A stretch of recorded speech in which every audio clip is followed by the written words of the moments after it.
sung chuan lên hiền môi Rospar sandu môi na tên sắc mê lần yên dấu lô về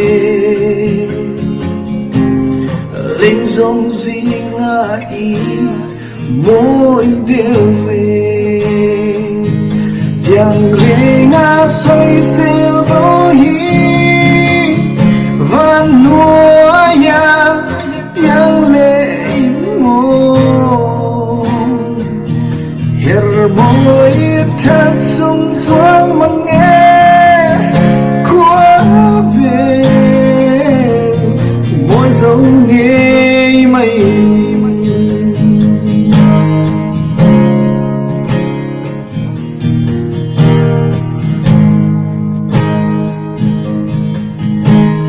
dòng chor là em lên si ar dòng tiền sắc mê thân là giả do việc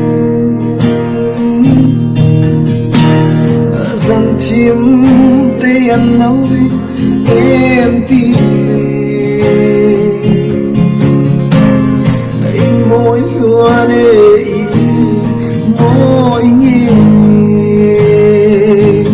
yang rê ngã xoay xe bố hi van đua ya yang lệ môi hiền môi thật sung choáng mà nghe quá về môi dấu nghe mây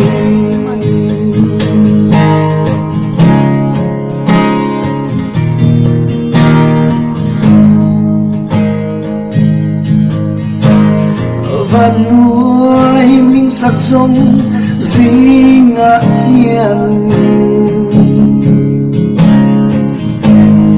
yang tu sẽ ăn yang lo nghe xem tu của chuan tô a chuan anh môi bia rê môi bia mây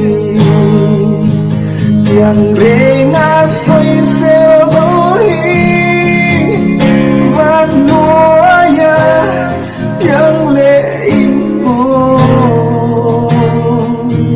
hiền môi thật sung thoáng mà nghe quá về môi dấu nghe mây yang rê ngã xoay xe bố hi van nuôi ya yang lệ môi hiền môi thật sung thoáng mà nghe quá về môi dấu nghe mây